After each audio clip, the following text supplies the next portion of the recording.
Hello students, welcome to my channel. So student, जैसा कि आपके BA second semester English literature की लगभग मैं सभी यूनिट्स को कंप्लीट करा चुकी हूं और उसकी प्लेलिस्ट मैंने बना दी है। आप लोग अभी तक नहीं पढ़े हैं कोई अपना टॉपिक, तो आप मेरे चैनल पर प्लेलिस्ट को देख करके वहां से अपना BA second semester English literature का कोई भी यूनिट पढ़ सकते हैं।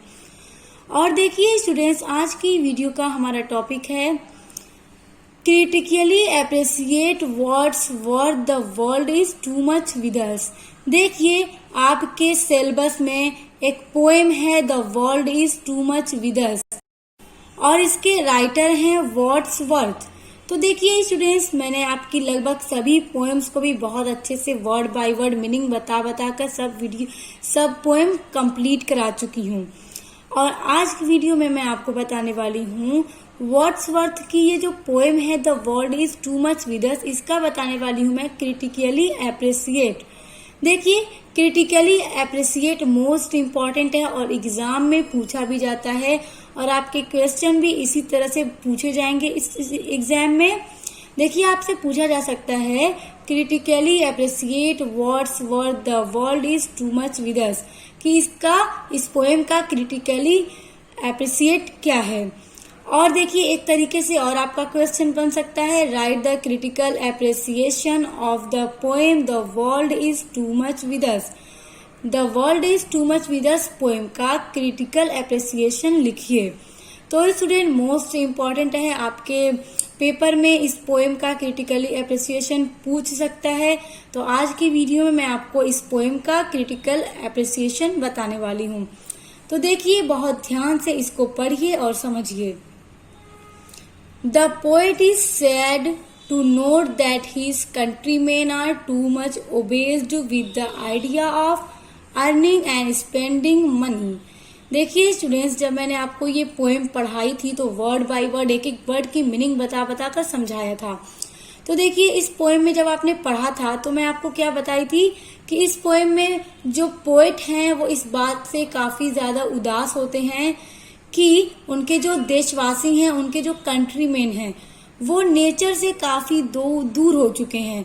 मतलब उन्हें नेचर की कोई फिक्र नहीं है, वो नेचर से दूर हो चुके हैं। और उनके कंट्री के लोग किस चीज में बिजी हैं? मनी अर्न करने में, कि किस तरह से ज्यादा पैसे कमाएं और उसे स्पेंड करें, यानी उसे खर्च करें। तो जो पोएट हैं इस पोएम में इसी बात का दुख बयान करते हैं कि मेरे कंट्री के लोग किस तरह से मतलब नेचर से दूर हो गए हैं, प्रकृति से दूर हो गए हैं और उनके मन में सिर्फ यही विचार है किस तरह से पैसे कमाया जाए और उसे खर्च किया जाए। They have become money minded. और वो कहते हैं कि जो मेरे कंट्रीमैन हैं वो क्या हो गए हैं? मनी माइंडेड हो गए हैं। कैसे? कि किस तरह से मनी अर्न किया जाए। These mean mentality has made them selfish, greedy and oppressive। तो देखिए, these mean उनके कहने का यह मतलब है कि जो मेंटेलिटी है उनकी, जो उनकी मानसिकता है, उनकी जो दिमागी सोच है, उसने उनको यानी इनके देश के लोगों को बना दिया है, मेड देम, उन्हें बना दिया है सेल्फिश यानी कि स्वार्थी, मतलबी बना दिया है, ग्रीडी यानी लालची बना दिया है, और ऑप्रेसिव मतलब होता है दमनकारी, यानी उन्हें पैसे कमाने की जो लालच है और उसे खर्च करने की जो चाह है, तो उन्हें ये क्या है कि एक ग्रीडी बना दिया है, यानी लालची बना दिया है, दमनकारी बना दिया है और बहुत ज्यादा सेल्फिश बना दिया है। इस वजह से मेरे देशवासी क्या है? नेचर से दूर हो गए हैं। इस बात से वो बहुत दुख होते हैं। They do not have sympathy for the poor. उनके पास गरीब लोगों के लिए यानी कि पुअर लोगों के लिए सिंपैथी यानी दया नहीं है, यानी उनके दिलों में अब गरीबों के लिए भी दया नहीं है, हमदर्दी नहीं है। सब लोग बस अपने में बिजी हैं। They have given up high virtue of the life. तो देखिए, दे हैव गिवन अप मतलब छोड़ देना या दूर हो जाना। High virtue of the life, उन्होंने जीवन के जो उच्च गुण हैं उनसे दूर हो चुके हैं, उन्हें छोड़ दिया है। मतलब जीवन के जो अच्छे गुण हैं उनसे कंट्रीमैन दूर हो चुके हैं और वो किस चीज के करीब चले गए हैं? सिर्फ पैसे कमाने और उसे खर्च करने के। There is no place of spirituality in their lives, और उनके जीवन में देखिए there is no place, place मतलब जगह, यहाँ पर कोई जगह नहीं है ऑफ स्पिरिचुअलिटी। देखिए स्पिरिचुअलिटी मतलब होता है आध्यात्मिकता, यानी कि जो आत्मा और परात्मा से संबंध हो, यानी कि जो लोग आत्मा और परमात्मा से संबंध होते हैं तो अब उनके जीवन में ऐसा कुछ भी नहीं है, यानी वो लोग आत्मा परमात्मा से जो संबंध है इससे भी दूर हो चुके हैं, उनका कोई संबंध अब इनसे नहीं है। सब लोग क्या है, मतलबी हो गए हैं, लालची हो गए हैं, सिर्फ पैसे कमाना चाहते हैं और उसे खर्च करना चाहते हैं, नेचर से बहुत बहुत दूर हो चुके हैं। The beauty of natural scene and sight do not appeal to them. अब देखिए द ब्यूटी ऑफ नेचुरल, जो प्रकृति की ब्यूटी है, जो सुंदरता है, उसका जो दृश्य है, do not appeal to them, अब उन्हें अपील नहीं करता। क्यों अपील नहीं करता? क्योंकि सभी लोग क्या हैं, बिजी हो चुके हैं अपने लाइफ में सिर्फ मनी अर्न करने में। अब स्टूडेंट्स आगे देखिए, they never go to nature to enjoy its beauty and seek solace in it. They मतलब वे, नेवर कभी नहीं, नेचर मतलब प्रकृति, एंजॉय मीन्स आनंद, ब्यूटी यानी सुंदरता, सीक मतलब ढूंढना या तलाश करना, सोलेंस मतलब धीरज। तो देखिए यहाँ पे कहने का ये मतलब है कि वे लोग अब कभी भी आनंद ढूंढने की कोशिश नहीं करते, यानी अब वे कभी भी प्रकृति में आनंद ढूंढने की कोशिश नहीं करते। और क्यों नहीं करते?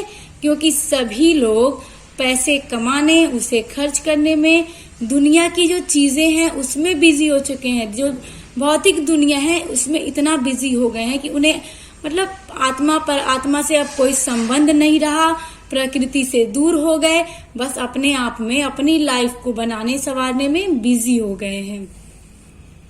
The poet wants his people to develop their love of nature. और देखिए पोएट इस पोएम में ये भी कहते हैं कि वो चाहते हैं कि उनके जो देश के लोग हैं, जो पीपुल हैं, वो डेवलप हो जाएं, उनके अंदर ये चीज डेवलप हो जाए कि उन्हें भी नेचर से, प्रकृति से लव हो जाए। और ये बात पोएट चाहते हैं, बट अब क्या करें, इस बात का वो दुख अफसोस कर रहे हैं कि मेरे देश के लोग कैसे हो गए हैं।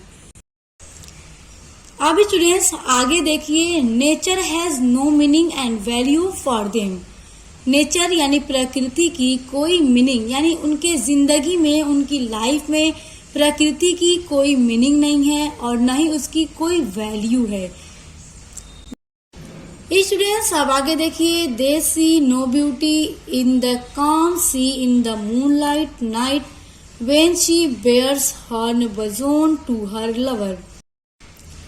यहाँ पर अब पोएट ये कहते हैं कि जो उनके कंट्री के लोग हैं, वे लोग चांदनी रात में शांत समुद्र में कोई सौंदर्य नहीं देखते, यानी कि जब रात होती है तो चांदनी रात में वो समुद्र का, जो समुद्र की खूबसूरती है और उसमें क्या है, समुद्र की जो खूबसूरती है उसमें चांद की परछाई भी पड़ती है चांदनी रात में, तो लोग उसकी खूबसूरती को भी नहीं देखते। और नेचर की ये खूबसूरती कितनी ज्यादा अच्छी होती है, मतलब देखो तो बस देखते ही रह जाओ, फिर भी मेरे कंट्री के लोग इससे दूर हो गए हैं, वो इस चीज को नहीं देख पाते।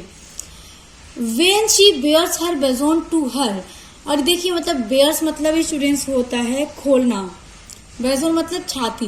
तो यहाँ पे पोएट का ये कहना है कि जब समुद्र में चांदनी रात में चांद की जब परछाई पड़ती है, तो यहाँ कहने का मतलब ये है कि वो अपनी छाती को खोलती है अपने लवर के लिए, अपने प्रेमी के लिए। तो यहाँ पर चांद की बात हो रही है कि पोएट ये कह रहे हैं कि चांद की परछाई समुद्र में पड़ती है और कितना खूबसूरत नज़ारा होता है, ये प्रकृति कितनी अच्छी लगती है, फिर भी मेरे देश के लोग इस प्रकृति को नहीं देख पाते और इस बात का बहुत ज़्यादा अफसोस होता है पोएट को।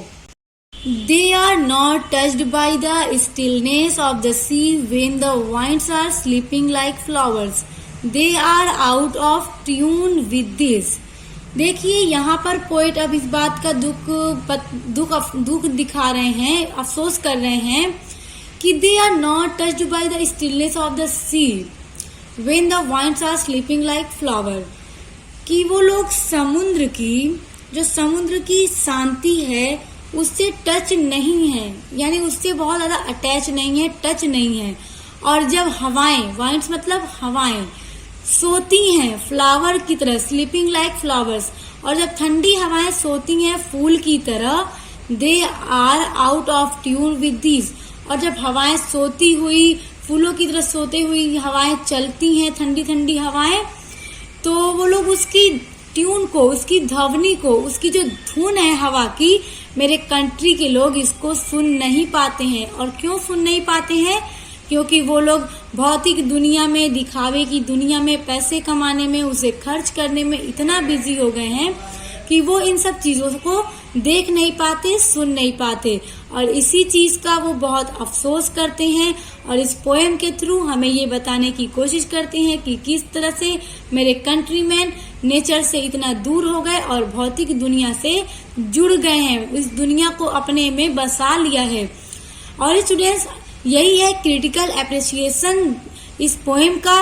और जब मैंने आपको पोएम पढ़ाई थी तो भी मैंने बहुत अच्छे से आपको समझाकर पढ़ा दिया था, और आपको इसका क्रिटिकल एप्रिसिएशन भी बता दिया, क्योंकि आपके एग्जाम के दृष्टि से देखा जाए तो ये बहुत इम्पोर्टेंट है आपके लिए, इसलिए आप लोग इसको नोट डाउन कर लीजिएगा। और स्टूडेंट्स, मैंने आपको एक एक वर्ड की मीनिंग बता कर बहुत अच्छे से समझा दिया है, ताकि आपको समझने में कहीं भी कोई प्रॉब्लम ना हो और आप इसे अच्छे से समझ जाएं, ताकि एग्जाम में आपके जब ये पूछा जाए तो आप इसको बहुत अच्छे से लिख सकें और पूरे से पूरे मार्क्स पा सकें। और स्टूडेंट्स, इसी तरह मैं आपके सभी पोएम्स का बहुत जल्दी लेकर आऊंगी, और इसके अलावा अपने सभी यूनिट्स को पढ़ने, इंपॉर्टेंट क्वेश्चंस के लिए और अदर भी सब्जेक्ट का मैं वीडियोस अपलोड कर रही हूँ, इंपॉर्टेंट क्वेश्चंस की वीडियोस अपलोड कर रही हूँ। तो जो भी आपका सब्जेक्ट है आप उसकी वीडियोस देखिए। अगर आपको ना मिले तो आप मुझे कमेंट करके भी जरूर बताइएगा, मैं आपके लिए वीडियोस अपलोड करने की पूरी कोशिश करूंगी। और जो वीडियोस हैं आप उन्हें पढ़िए और बहुत अच्छा एग्जाम दीजिए अपना। तो अब मिलते हैं नेक्स्ट वीडियो के साथ।